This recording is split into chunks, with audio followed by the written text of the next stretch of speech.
ಸಾವಿರ ಹಳ್ಳಿಯ ಸರದಾರ.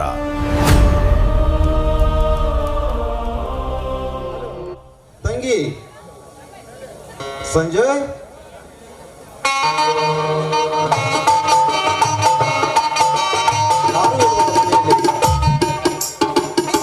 ಇಲ್ಲೇ ಪಕ್ಕದ ಮನೆಗೆ ಏನಾದ್ರೂ ಹೋಗಿರ್ಬೇಕು ನೋಡ್ರಿ.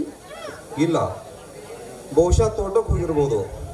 ಹಾ ರೇಖಾ, ಇದೇ ನೋಡು ಈ ಬಡವನ ಮನೆ.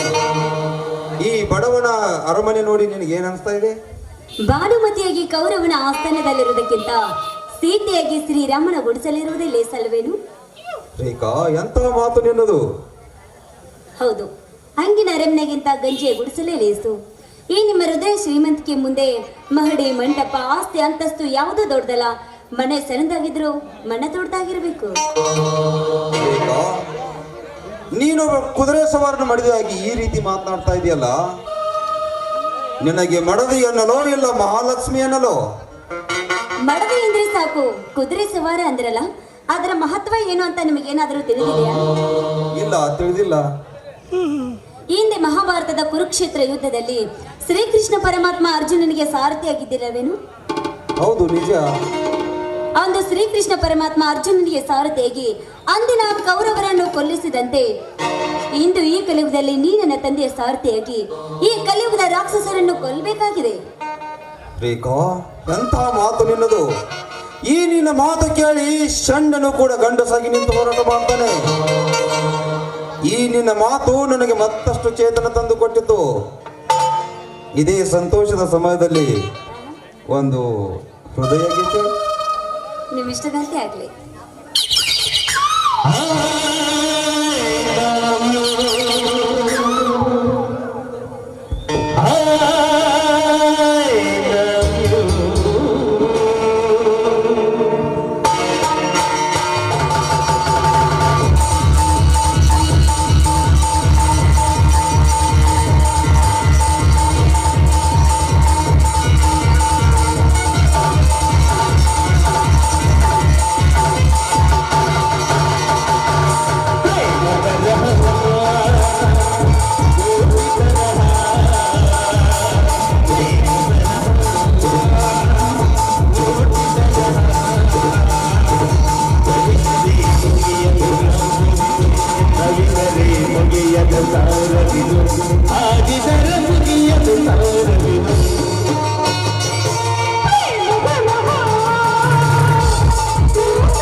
ರೇಖಾ, ಅಣ್ಣ ತಂಗಿಯರಂತೂ ಬರಲೇ ಇಲ್ಲ.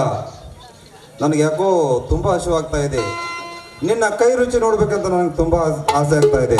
ಅದಕ್ಕೆ ನಿನ್ನ ಕೈಯಾರೆ ಅಡುಗೆ ತಯಾರಿಸೋ, ಇಬ್ರು ಒಟ್ಟಿಗೆ ಕೂತು ಊಟ ಮಾಡೋಣ. ಆಯ್ತಾಯ್ತು, ಬನ್ನಿ ಮಾಡ್ತೀನಿ. ಯಾರಪ್ಪವರು ನಮ್ಮ ಮನೆ ಒಳಗೆ ಹೋಗ್ತಾ ಇರ್ತಕ್ಕಂಥವ್ರು ಯಾರು ನೀವು? ಅಣ್ಣ, ಅಣ್ಣಯ್ಯ ಅವನು. ಓಹೋ ನರಸಿಂಹ, ಯಾವಾಗ ಬಂದಿಯಪ್ಪ? ಆಗಲೇ 1 ಗಂಟೆ ಆಯ್ತಣ್ಣ. ಅಂದ ಹಾಗೆ ಇವಳ್ಯಾರಪ್ಪ ಹೆಣ್ಣು ಮಗಳು? ಓ, ಮರ್ತಿದ್ದೆ. ನಮ್ಮ ಸರ್ದಾರನ ಮಗಳು ರೇಖಾ ಅಂತ ಹೇಳ್ತಾ ಇದ್ನಲ್ಲ. ಓಹೋ, ಅವಳು ನಿಮ್ಮನ್ನು ಹಾಗೂ ತಂಗಿನ ನೋಡ್ಬೇಕು ಅಂತ ಹೇಳ್ತಾ ಇದ್ಲು. ಅದಕ್ಕೆ ಕರೆದುಕೊಂಡು ಬಂದೆ ಅಣ್ಣ. ಬಾರಮ್ಮ ಅಪ್ಪ, ಬಡವರ ಮನೆಗೆ ಭಾಗ್ಯ ಜಾವತೆ ಬಂದಂಗಾಯ್ತು. ಎಲ್ರಿಗೂ ನಮಸ್ಕಾರ. ನೋಡಿ, ಒಂದು ವೇಳೆ ನಿಮ್ಮ ತಮ್ಮ ಏನಾದರೂ ಮನೆಯಲ್ಲಿ ಇಲ್ಲದೆ ಹೋದಾಗ, ನಿಮಗೇನಾದರೂ ತೊಂದರೆ ಆದರೆ ನನ್ನ ಮನೆಗೆ ಬಂದ್ಬಿಡಿ. ನಿಮಗಾಗಿ ಪ್ರತ್ಯೇಕ ವ್ಯವಸ್ಥೆಯನ್ನು ನಾನು ಮಾಡಿಕೊಡ್ತೀನಿ. ನೀನು ನಿನ್ನಮ್ಮನನ್ನು ರಕ್ಷಣೆ ಮಾಡೋದಕ್ಕಿಂತ ಹೆಚ್ಚಾಗಿ ಹೋಯ್ತಮ್ಮ. ಈ ನಿನ್ನ ಗುಣಕ್ಕೆ ತಕ್ಕಂತೆ ಧರ್ಮ ಪಾಲನೆಗಾಗಿ ಹೋರಾಟ ಮಾಡುವಂತ ಒಬ್ಬ ಧೀರ ಶೂರ ನಿನಗೆ ಗಂಡನಾಗಿ ಸಿಗಲಿ ಅಂತ ನಾನು ಚಂದ್ರಶೇಖರನಾಗಿ ಅದಕ್ಕೆಲ್ಲ ತಮ್ಮಂತ ಹಿರಿಯರ ಆಶೀರ್ವಾದ ಇದ್ರೆ ಅದೆಲ್ಲ ತಾನಾಗೇ ಆಗುತ್ತೆ. ಆದರೆ ಮೊದಲು ಶೋಭಾಳಿಗೆ ಒಂದು ಒಳ್ಳೆ ವರ ನೋಡಿ ಮದುವೆ ಮಾಡೋಣ. ಶೋಭಾ, ಬೇಕಾ ಮದುವೆ? ಹೌದವ್ವ, ನೀನು ಅಂದುಕೊಂಡಂತೆ ನನ್ನ ತಂಗಿ ಶೋಭಾಳ ಮದುವೆಯನ್ನು ಮೊದಲು ಮಾಡಬೇಕು. ನಂತರ ಸಂಜಯ ಹಾಗೂ ನರಸಿಂಹರ ಮದುವೆ ಮಾಡಿದ್ರಾಯ್ತಮ್ಮ. ಅಣ್ಣ, ಆ ಕಾಲ ಹತ್ತಿರ ಬರ್ತಾ ಇದೆ. ಮೊದಲೇ ಊಟಕ್ಕೆ ಬನ್ನಿ. ಆಯ್ತಮ್ಮ, ಊಟಕ್ಕೆ ರೆಡಿ ಮಾಡು. ಎಲ್ಲರೂ ಕೂಡಿ ಊಟವನ್ನು ಸವಿಯೋಣ.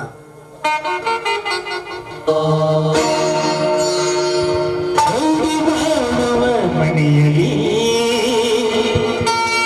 ಜಗತ್ತಿನಲ್ಲಿ ನನ್ನ ದೀಪ, ಹಸಿದಾಗ ಅನ್ನ, ನಡಿದಾಗ ನೀರು, ಹೊಡೆದಿದ್ದ ಮೇಲೆ ಮನಸ್ಸಿದ್ದು ಪ್ರೀತಿ, ಕಲ್ಸಿದ್ದು ಹೊಡೆದಿದ್ದ ಮೇಲೆ ಹೀಗೆಂದು ಹೀಗೆಂದು ಭೂಮಿ ತಾಯಿ ತಾಯಿದ ಅವನ ಸಿರಿ ಚಿಕ್ಕಂತೆ ಉಳಿದಿದ್ದು ಏಕೆಂದು ಏಕೆಂದು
ಎಲ್ಲರೂ ಊಟ ಮಾಡೋದು.